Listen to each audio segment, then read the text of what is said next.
Assalamualaikum warahmatullahi wabarakatuh. Alhamdulillahirabbil alamin. Rabbis shrahli sadri wa yassirli amri wahlul 'uqdatam min lisani yafqahu qawli.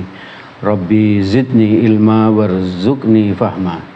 Asyhadu an la ilaha illallah wahdahu la syarikalah wa asyhadu anna Muhammadan abduhu wa rasuluh la nabiyya ba'dah. Allahumma shalli ala Muhammad wa ala alihi wa ashabihi wa man tabi'ahum bi ihsanin ila yaumiddin. Jamaah Majelis Taklim yang dirahmati oleh Allah, mari kita senantiasa terus bersyukur kepada Allah karena Allah telah memberikan nikmatnya yang sangat banyak kepada kita. Dua macam nikmat yang manusia itu sering lupa, sering lalai untuk mensyukurinya, yaitu nikmat sehat dan nikmat waktu luang. Alhamdulillah Allah memberikan kedua macam nikmat itu kepada kita, dan sekaligus Allah menolong kita sehingga kita bisa mensyukurinya, yaitu dengan cara apa?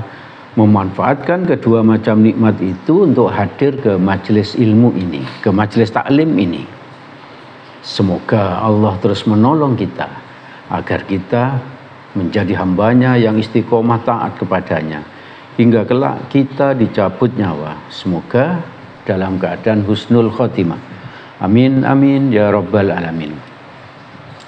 Ibu bapak saudara-saudara yang dirahmati oleh Allah, di dalam hadis riwayat Bukhari Muslim, Rasulullah sallallahu alaihi wasallam bersabda, "As-salatu imaduddin, faman aqamaha faqad aqamaddin, wa man tarakaha faqad hadamaddin." Artinya, salat adalah tiang agama. Barang siapa yang menegakkan salat, menegakkan di sini berarti apa? Tidak sekedar mengerjakan, tapi menegakkan waktunya di awal waktu, lalu sempurna fardu dan rukunnya, lalu dan lain-lainnya. Dan lain-lain. Kita sempurnakan, kita jaga betul, kita khusyuk melaksanakannya. Barang siapa yang menegakkan menurut Nabi, maka berarti ia menegakkan agama. Dan barang siapa yang meninggalkan sholat, berarti ia merobohkan agama. Maka itu mari kita berusaha terus perbaiki sholat kita. Kita teliti sholat kita. Apakah sholat yang kita lakukan ini sudah sempurna? Sudah seperti sholatnya Nabi? Bagaimana kita mengetahui sholatnya Nabi? Ya dengan membaca hadis-hadis Nabi. Ya. Bagaimana sholat Nabi dan seterusnya. Ya. Jangan sampai sholat kita itu hanya apa? Hanya untuk menggugurkan kewajiban saja. Ya. Kita hanya melaksanakan sholat tanpa apa? Tanpa khusyuk, ngelamun dan lain sebagainya. Ya. Hanya pokoknya sholat, tidak apa, asalkan apa tidak dosa, menggugurkan kewajiban. Tapi mari kita sempurnakan terus menerus ya, terus menerus. Kita sudah beberapa kali menyampaikan hal-hal yang perlu disempurnakan di dalam sholat kita. Antara lain yang sudah kita sampaikan adalah sholat itu harus tumakninah ya. Masih ingat ya Bapak Ibu ya? Masih ya. 2, berjamaah di masjid atau di musola. Jadi kita berjamaah terutama bagi yang laki-laki, Yang ketiga, memasang sutroh. Sutroh itu apa? Pembatas ya. Pembatas agar apa?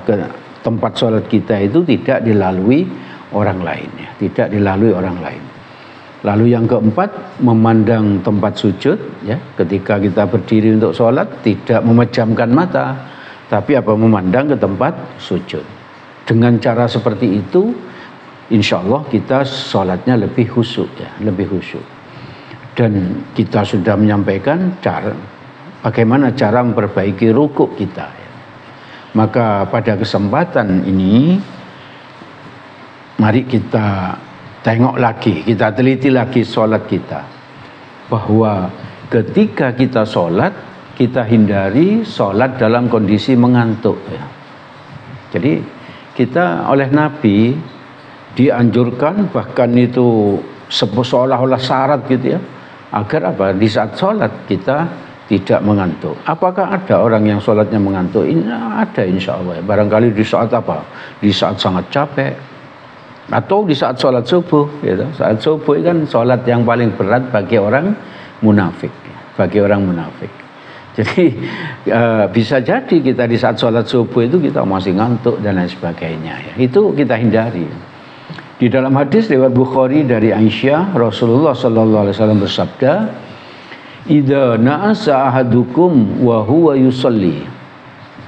Jika salah seorang dari kalian mengantuk saat sholat, nah ini jika kita ini menurut diperingatkan Nabi, kalian mengantuk saat sholat, nah ini lanjutan hadisnya, fal yarkud hatta yadhhaba anhun naum. Hendaklah dia tidur hingga hilang kantuknya. Ya. Kalau masih memungkinkan waktunya, maka kita disarankan oleh Nabi, dinasihati oleh Nabi untuk tidur dulu. Ya. Untuk tidur dulu. Di saat apa? Sholat itu, mau sholat kita ngantuk.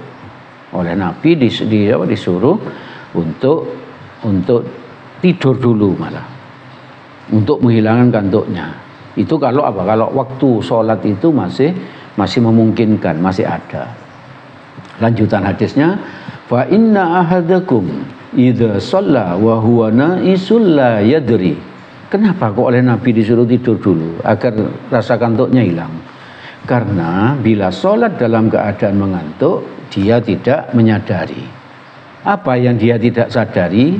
Lanjutan hadisnya, la'allahu yastaghfiru fayasubbu nafsahu.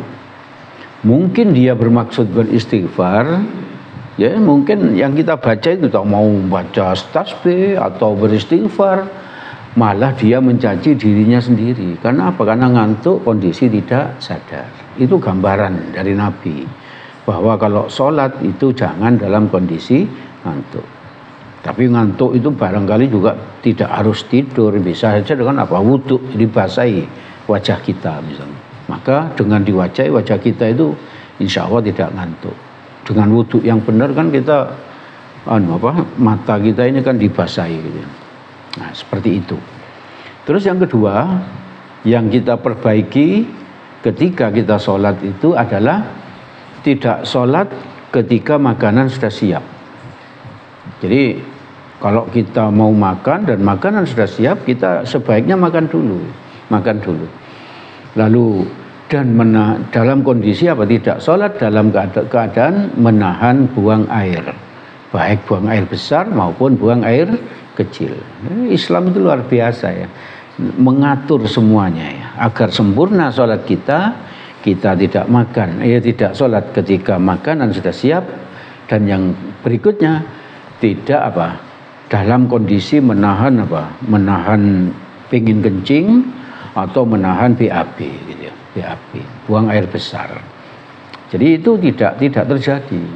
Maka itu dibereskan semua dulu baru kita sholat ya. Hadisnya riwayat Ahmad, Muslim dan Abu Daud dari Aisyah radhiyallahu anha. Aisyah ini kan istri Nabi. Banyak melihat Nabi bagaimana kalau Nabi sholat ya. Rasulullah sallallahu alaihi wasallam bersabda, la sholata bihadrati ta'amin wala wa huwa yudafi'uhul akhbathan. Artinya tidak ada sholat ketika hadirnya makanan. Maksudnya apa? Ketika makanan sudah siap, kita tidak boleh sholat oleh Nabi. Lalu dan tidak sholat ketika apa? Seseorang menahan diri dari buang air kecil maupun buang air besar. Nah itu dianjurkan Nabi tidak melakukan seperti itu. Kan ada di antara kita itu kalau misalnya habis sholat maghrib kita sudah dalam keadaan punya wudhu, lalu menunggu isya agar tidak wudhu lagi, padahal dia kepingin kencing, ditahan sholat dulu. Itu oleh Nabi dianjurkan untuk buang air kecil dulu. Setelah itu wudhu lagi baru sholat. Nah, menurut Imam Nawawi ini kan ulama ahli hadis ya. Dalam kitab syarahnya juz 5 halaman 208 bahwa hadis di atas itu mengomentari hadis yang saya baca tadi, ada tiga kondisi kita dimakruhkan untuk sholat. Jadi hukum Imam Nawawi menghukumi itu makruh, menahan tadi itu. Tapi sebaiknya itu tidak dilakukan. Kenapa?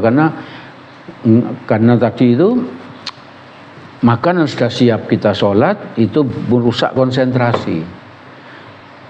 Lalu ketika menahan air, buang air kecil, buang air besar juga merusak konsentrasi.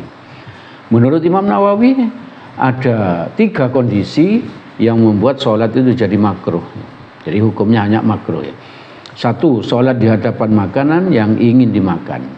Kenapa begitu? Karena bisa mengurangi kekhusyuan sholat. Jadi ketika sholat ingat makanan, apalagi makanan yang paling disukai ya.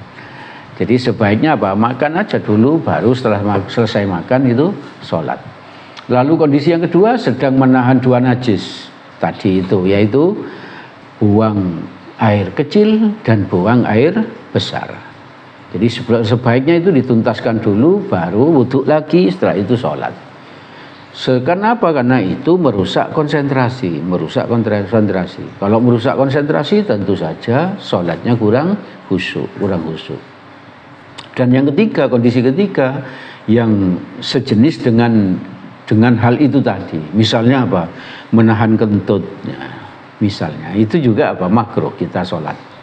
Jadi sebaiknya kalau kita mau kentut aja. Setelah itu wudhu lagi baru sholat gitu. Itu menurut Imam Nawawi.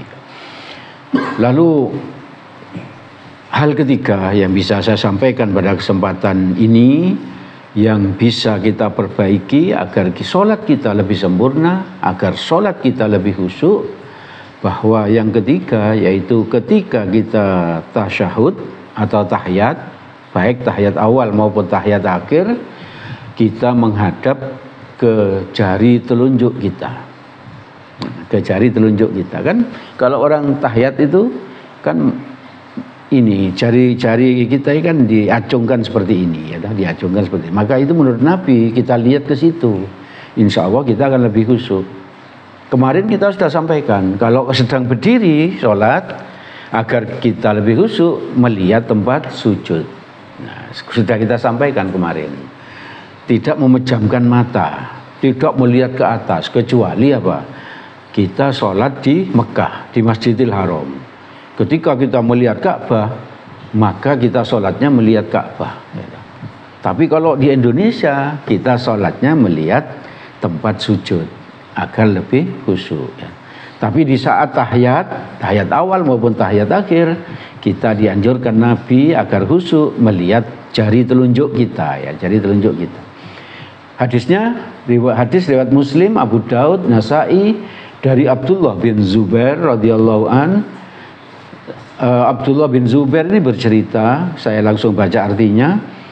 Sesungguhnya Nabi Muhammad SAW biasanya kalau duduk dalam tasyahud, Nabi menaruh tangan kiri di atas paha kiri dan tangan kanan, dan menaruh tangan kanan di atas paha kanan, dan memberikan isyarat dengan jari telunjuk. Maksudnya jari telunjuknya ini seperti menuding sesuatu, menunjuk sesuatu ya. Menunjuk sesuatu, dan pandangannya tidak keluar dari isyarat itu. Maksudnya ketika tahiyat awal atau tahiyat akhir, kita mengacungkan telunjuk kita. Nah, telunjuk kita itu yang dilihat. Coba ini dipraktekkan, insya Allah kita lebih khusyuk sholatnya. Ibu bapak, saudara-saudara yang dirahmati oleh Allah, itu yang bisa kami sampaikan pada kesempatan malam ini, yaitu usaha untuk memperbaiki sholat. Yang pertama, yang malam ini melanjutkan yang dulu, menghindari sholat dalam kondisi mengantuk. Yang kedua, tidak sholat ketika makanan sudah siap, ketika kita menahan buang air kecil, dan juga ketika kita menahan buang air besar, termasuk di dalamnya ketika kita kepingin kentut, itu kita tidak sholat ya. Lalu yang ketiga, ketika tahiyat awal, tahiyat akhir, kita melihat pandangan kita tertuju ke jari telunjuk kita. Itu yang diajarkan Nabi ya. Mari kita berusaha untuk bisa mempraktekannya. Ibu bapak, saudara-saudara yang dirahmati oleh Allah, segala yang baik dan benar dari yang kami sampaikan ini semuanya berasal dari Allah Subhanahu wa taala. Semoga ada manfaatnya bagi kita. Semoga Allah menolong kita agar kita bisa sholat seperti sholatnya Nabi, agar kita bisa sholat dengan khusyuk, dengan khusyuk. Apabila ada salahnya itu karena kebodohan saya, untuk itu saya mohon maaf yang sebesar-besarnya. Mari kita tutup majelis ini dengan doa kafaratul majelis. Subhanakallahumma wa bihamdik asyhadu an la ilaha illa anta astaghfiruka wa atubu ilaik. Billahi taufik wal hidayah. Assalamualaikum warahmatullahi wabarakatuh.